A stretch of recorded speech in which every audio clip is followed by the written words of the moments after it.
Delhi NCR में बीती रात से बारिश, कई इलाकों में जलभराव से यातायात प्रभावित। दिल्ली में बारिश के बाद भारत मंडपम के गेट नंबर 7 पर हुआ जलभराव, गाड़ियों की रफ्तार पर लगी ब्रेक। दिल्ली में देर रात हुई भारी बारिश से जनजीवन बेहाल, निजामुद्दीन फ्लाईओवर पर भी हुआ जलभराव। दिल्ली के मथुरा रोड पर भी सड़कों पर भरा पानी, गाड़ियों की रफ्तार पर लगी ब्रेक। दिल्ली के महिपालपुर इलाके में बीती रात लगा जाम, काफी देर तक सड़कों पर गाड़ियां रेंगती रहीं। नोएडा में रक्षाबंधन की पूर्व संध्या पर हाईवे पर लगा ट्रैफिक जाम, छिजारसी के पास धीमी हुई गाड़ियों की रफ्तार। यूपी और बिहार समेत पूर्वी भारत में बारिश का अलर्ट, मौसम विभाग ने पूर्वोत्तर की पहाड़ी राज्यों में अगले 3 दिनों तक भारी बारिश की आशंका जताई है। मौसम विभाग के मुताबिक पश्चिम बंगाल, सिक्किम और बिहार में अगले 7 दिनों तक हो सकती भारी बारिश। यूपी, उत्तराखंड, हिमाचल और राजस्थान में बाढ़ का खतरा बरकरार है। उत्तरकाशी के धराली में बादल फटने के बाद का एक नया वीडियो सामने आया। मलबे में धराशायी होती इमारतें और भागते हुए लोगों का दिल दहलाने वाला मंजर दिखाई दिया। धराली में बादल फटने की आपदा के बाद अब तक 600 से ज्यादा लोगों को रेस्क्यू किया गया है। सेना, एनडीआरएफ, एसडीआरएफ और आईटीबीपी की टीम राहत और बचाव के काम में लगी है। धराली में हादसे के बाद से अब तक 7 लोगों की मौत की पुष्टि हुई है। 2200 लोग अब भी लापता हैं, तलाश में जुटी हैं रेस्क्यू टीमें। धराली और हर्षिल में युद्ध स्तर पर रेस्क्यू का काम जारी है। वायुसेना के MI-17 और चिनूक हेलीकॉप्टर लोगों को एयरलिफ्ट कर सुरक्षित जगहों पर पहुंचा रहे हैं। धराली में रेस्क्यू ऑपरेशन में अब डॉग स्क्वाड की मदद ली जा रही। मलबे में लोगों की तलाश में उत्तराखंड पुलिस के खोजी कुत्ते लगे हैं। तबाही के बीच दिल को छू लेने वाली तस्वीर। धराली में डटे मुख्यमंत्री पुष्कर सिंह धामी को एक महिला ने साड़ी फाड़कर राखी बांधी, कहा आप हमारे लिए कृष्णा जैसे। हरिद्वार में गंगा नदी खतरे के निशान के बाद प्रशासन लगातार निचले इलाकों के लोगों के लिए अलर्ट जारी कर रही है। हिमाचल के हमीरपुर में प्रसिद्ध बाबा बालकनाथ मंदिर पर गिरी चट्टान, लोगों ने भागकर बचाई अपनी जान। अमेरिकी राष्ट्रपति डोनाल्ड ट्रंप ने किया ऐलान, रूसी राष्ट्रपति पुतिन से 15 अगस्त को अलास्का में मुलाकात होगी। यूक्रेन में युद्ध को रोकने के उपायों पर बातचीत होगी। पीएम मोदी ने रूस के राष्ट्रपति पुतिन से बात की। भारत रूस के बीच द्विपक्षीय रिश्तों और रूस यूक्रेन युद्ध पर बातचीत हुई। पीएम मोदी ने राष्ट्रपति पुतिन को 23वें भारत रूस वार्षिक शिखर सम्मेलन के लिए भारत आने का न्योता दिया। बातचीत से यूक्रेन के साथ युद्ध खत्म करने का सुझाव दिया। 31 अगस्त से 1 सितंबर तक चीन में होगा इस समिट। चीन ने कहा हम भारत के पीएम के स्वागत के लिए तैयार हैं। 25 अगस्त को एमपी के दौरे पर जाएंगे पीएम मोदी। धार में पीएम मित्र पार्क का भूमि पूजन करेंगे। राहुल गांधी के वोट चोरी के आरोप पर चुनाव आयोग का दिलचस्प जवाब। 1 लाख पोलिंग बूथ पर सीसीटीवी फुटेज देखने में लगेंगे 273 साल, जिसका कोई कानूनी नतीजा संभव नहीं है। चुनाव आयोग ने राहुल गांधी के आरोपों को बेबुनियाद और दोहराई गई पुरानी पटकथा बताया, कहा जनता को गुमराह करने की कोशिश कर रहे हैं। चुनाव आयोग के मुताबिक राहुल गांधी की बताई मतदाता लिस्ट में अनियमितताएं महीनों पहले ठीक की जा चुकी हैं। राहुल गांधी मतदाता लिस्ट पर आपत्ति दर्ज कराने की प्रक्रिया का पालन करें। चुनाव आयोग ने कहा अगर राहुल गांधी आरोपों को सही मानते हैं तो कानून का सम्मान करते हुए हलफनामे पर दस्तखत करें या फिर देश से माफी मांगे। बेंगलुरु में कांग्रेस की वोट अधिकार रैली में राहुल गांधी बोले हमारे देशवासियों को वोट देने का अधिकार, वोटों की चोरी संविधान के साथ धोखा है। चुनाव आयोग पर राहुल गांधी का ताजा आरोप, कहा बीजेपी और चुनाव आयोग मिलकर चोरी कर रहे हैं। राहुल गांधी ने SIR को चोरी छिपाने का जरिया बताया, कहा इसका लक्ष्य गरीबों के वोट की चोरी करना है। राहुल गांधी के आरोपों की जांच की मांग को लेकर कर्नाटक चुनाव आयोग से मिले डिप्टी सीएम DK शिवकुमार, कहा हम देश के मतदाताओं के अधिकार के लिए लड़ाई लड़ रहे हैं। DK शिवकुमार बोले चुनाव आयोग को निष्पक्ष होना पड़ेगा, कांग्रेस हर तरीके से मदद के लिए तैयार है। DK शिवकुमार ने कर्नाटक चुनाव आयोग को कोई डॉक्यूमेंट नहीं दिखाया। चुनाव आयोग ने कहा आरोपों से जुड़े दस्तावेज और शपथ पत्र जमा करें।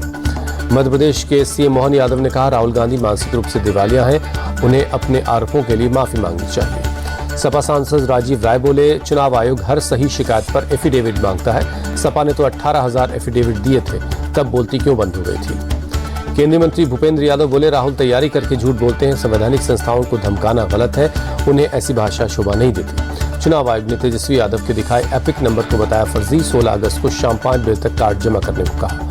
बिहार में हुए SIR पर अभी तक किसी राजनीतिक दल ने कोई आपत्ति नहीं दर्ज करवाई। चुनाव आयोग ने दी जानकारी। आप सांसद संजय सिंह बोले SIR बड़ी धांधली है, सत्ता पक्ष चुनाव में धांधली करे और विपक्ष खामोश रहे, कैसे होगा। TMC सांसद अभिषेक बनर्जी बोले बीजेपी की धांधली एक्सपोज हुई, अगले चुनाव में जनता सबक सिखाएगी। जनसुराज चीफ प्रशांत किशोर ने बिहार के स्वास्थ्य मंत्री मंगल पांडे पर लगाए गंभीर आरोप, कहा 25 लाख रुपए लेकर दिलीप जायसवाल के मेडिकल कॉलेज को मान्यता दी। प्रशांत किशोर ने मंगल पांडे पर एम्बुलेंस खरीद में भी भ्रष्टाचार का आरोप लगाया। पूछा, मार्केट रेट से ज्यादा पैसे देकर एम्बुलेंस क्यों खरीदी गई। नीरज कुमार बोले, मंगल पांडे ने दिलीप जैसे लोन के तौर पर पैसे लिए थे। यूनिवर्सिटी को मान्यता देने में स्वास्थ्य विभाग की कोई भूमिका नहीं होती। नीरज कुमार बोले, एम्बुलेंस खरीद में कंपनी को अभी 1 रुपया भी नहीं दिया गया। मामला हाईकोर्ट में है। बिहार विधानसभा चुनाव पर अमित शाह का दावा, का भारी बहुमत से फिर एनडीए की सरकार बिहार में बनेगी। अमित शाह ने राहुल गांधी पर साधा निशाना, कहा वो हार के डर से भूमिका बना रहे। घुसपैठियों का नाम हर हाल में वोटर लिस्ट से हटना चाहिए। अमित शाह का राहुल गांधी को संदेश, वोट बैंक की पॉलिटिक्स बंद करें। एसआईआर की प्रक्रिया आपके नाना जवाहरलाल नेहरू ने शुरू की थी। अमित शाह ने आरजेडी चीफ लालू यादव पर लगाया आरोप, कहा वो बांग्लादेशियों को बचाना चाहते हैं, इसीलिए एसआईआर का विरोध कर रहे हैं। अमित शाह ने कहा, पीएम मोदी देश की सुरक्षा के लिए प्रतिबद्ध है, किसी को भी राष्ट्र की सुरक्षा से खिलवाड़ नहीं करने देंगे। गृहमंत्री अमित शाह ने बिहार में सीतामढ़ी के पुनौरा धाम में मां जानकी मंदिर की आधारशिला रखी। का 890 करोड़ रुपए की लागत से बनेगा मां जानकी का मंदिर। सीएम नीतीश कुमार बोले, 67 एकड़ में बनेगा मां जानकी मंदिर। हमें जब मौका मिला हमने क्षेत्र में विकास का काम किया। बिहार के मंत्री मंगल पांडे बोले, मां जानकी मंदिर से बिहार की अर्थव्यवस्था को मजबूती मिलेगी। डिप्टी सीएम विजय सिन्हा बोले, विकसित बिहार का संकल्प सरकार पूरा कर रही है। झारखंड के देवघर में बीजेपी सांसद मनोज तिवारी और निशिकांत दुबे के खिलाफ केस दर्ज हुआ। बाबा वैद्यनाथ मंदिर के निकासी गेट से जबरन घुसने का आरोप है। सांसद निशिकांत दुबे ने कहा, पूजा से जुड़ा है मामला। वो आज दिल्ली से देवघर जाएंगे और पुलिस को देंगे गिरफ्तारी। केंद्रीय कैबिनेट का बड़ा फैसला, पीएम उज्ज्वला योजना के लिए 12,000 करोड़ रुपए की सब्सिडी मंजूर की गई। केंद्रीय कैबिनेट ने तकनीकी शिक्षण संस्थानों के लिए 42,000 करोड़ रुपए मंजूर किए। केंद्रीय मंत्री अश्विनी वैष्णव ने जानकारी दी। केंद्र सरकार ने इनकम टैक्स संशोधन बिल 2025 वापस लिया। प्रवर समिति की सिफारिश पर बिल वापस हुआ।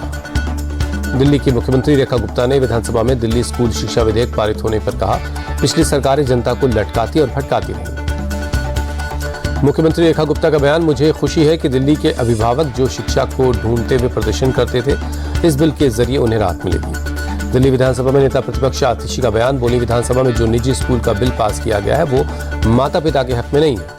आतिशी ने सरकार पर निशाना साधते हुए कहा, जितने अधिकार अभिभावकों के पास पहले हुआ करते थे, अब वो अधिकार भी इस बिल के जरिए छीन लिए गए। उत्तर प्रदेश सरकार में मंत्री ओपी राजभर ने पीडीए पाठशाला विवाद पर कहा, समाजवादी पार्टी को अगर इतनी ही एबीसीडी आती है तो उनकी पार्टी सत्ता से बाहर नहीं होती। ओपी राजभर का बयान, बोले सालों बाद भी समाजवादी पार्टी वही राजनीति करना चाहती है, इसीलिए वो पीडीए पाठशाला चला रहे हैं। दूसरे चुनाव में दीवारों पर पोस्टर चिपकाने और स्लोगन लिखने का मामला, दिल्ली यूनिवर्सिटी ने गाइडलाइंस जारी की। कैंडिडेट्स को 1 लाख का बॉन्ड भरना होगा। एडमिशन के वक्त ही स्टूडेंट्स को दीवारों को गंदा नहीं करने के लिए शपथ पत्र देना होगा। चुनाव में डिबेट को बढ़ावा देने पर करना होगा फोकस।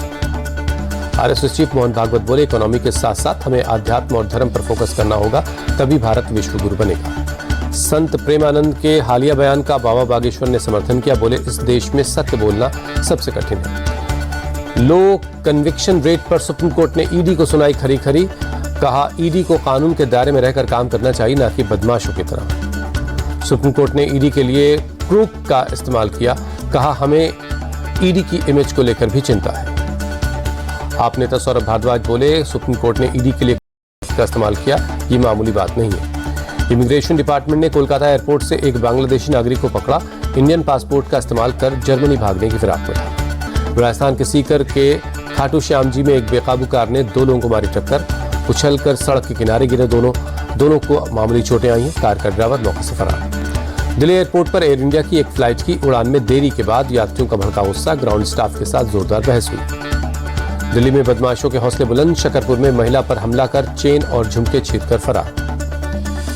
दिल्ली में पीतमपुरा के दुबाटा रेस्तरां पर एक कपल का आरोप, इंडियन ड्रेस की वजह से रेस्तरां में एंट्री नहीं दी गई।